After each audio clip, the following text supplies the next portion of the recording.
Yann Krabbe est à la tête de Capital Régie, une structure créée il y a 10 ans qui assure la commercialisation d'espaces publicitaires d'une dizaine de titres à centre d'intérêt. Il y a 2 ans, il a diversifié ses activités avec Capital Publishing, qui édite Vivre Paris et plus récemment 2 magazines rock, Plugged et My Rock. Détail d'une stratégie éditoriale et commerciale. On se retrouve dans un marché qui est très fluctuant, où les médias, nouveaux médias qui sont intervenus ne laissent pas la place, j'allais dire, à un média papier médiocre, ce qui oblige effectivement à proposer des produits de plus en plus qualitatifs. Qui plus est quand on n'a pas forcément de fortes audiences ou une forte diffusion, que ce soit en kiosque ou même en termes de gratuit. Je fais partie de ceux qui croient encore à la presse et pour, je l'espère, longtemps, mais surtout à la presse de qualité.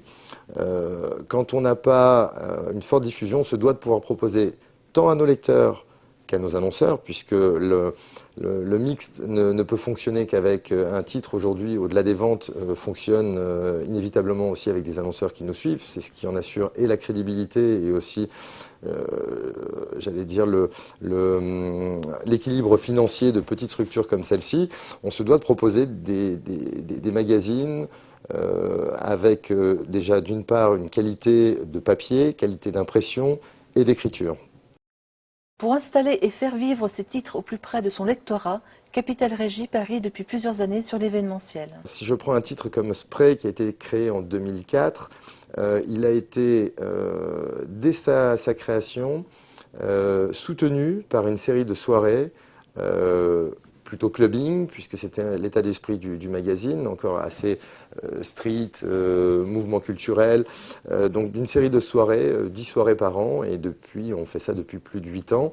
Mais ces soirées n'ont pas été créées simplement sous une lubie, ça a été effectivement sous la pression de certains, enfin pression gentille, de certains annonceurs, de marques qui nous ont suivis, qui nous ont permis de monter ces soirées et de faire venir des artistes qui, au travers de leur notoriété, ont fait connaître aussi le magazine Spray. Aujourd'hui, Spray, par exemple, a une notoriété qui est basée tant effectivement sur le côté pointu de son rédactionnel, mais aussi de la notoriété qu'on a acquise avec les événements qu'on a pu développer. Ça, c'est des choses que l'on décline inévitablement avec des partenaires annonceurs, à qui l'on propose aujourd'hui une communication et dans le magazine, et sur le terrain aussi, pour toucher le consommateur. On va même un peu plus loin, puisqu'on leur assure non pas les RP, mais en tout cas les retombées visuelles dans le numéro qui suit. L'une des composantes essentielles du métier de Yann Krabbe est de gérer un équilibre fragile entre les intérêts des marques et le maintien de l'identité propre à chacun des magazines qu'il représente. On va sélectionner inévitablement, mais ça se fait de manière très naturelle. L'annonceur, la marque qui va vouloir s'exprimer à l'intérieur du magazine, elle en fait le choix, où on arrive à l'y convaincre, mais ça reste toujours dans l'état d'esprit, ou en tout cas dans le panel du magazine. On ne va pas travestir une marque pour la faire communiquer à l'intérieur d'un magazine. Par contre, il y a un vrai travail qui est fait entre la partie commerciale, régie publicitaire, la partie rédactionnelle, éditoriale, et les marques, où effectivement on arrive à trouver un consensus qui fait qu'on se retrouve avec une histoire qui est racontée au lecteur, qui reste dans l'état d'esprit du magazine, mais qui est retravaillée au travers effectivement de la rédaction. Dans un marché de plus en plus concurrentiel, comment la presse indépendante se démarque par sa capacité à créer de l'image ? Il me paraît nécessaire quand on fait de la presse de faire certes de l'audience mais aussi de faire de l'image. Donc de ne pas oublier cette presse indépendante. Certaines marques y songent très souvent, mais on entend beaucoup parler de GRP désormais en presse. J'en entendais parler auparavant en télé, désormais ça en vient même en presse.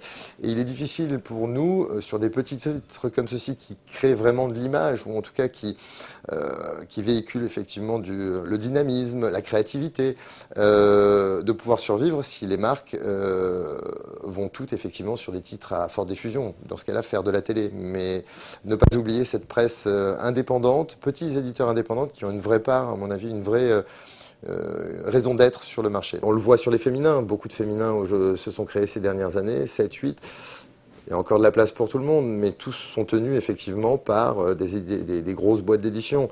Si je prends un titre comme Flavor, il a vraiment un parti pris, côté un peu impertinence, dans ce titre qui n'existe pas dans d'autres titres. Certains gros éditeurs essaient de s'en approcher éditorialement. La patte, on l'a.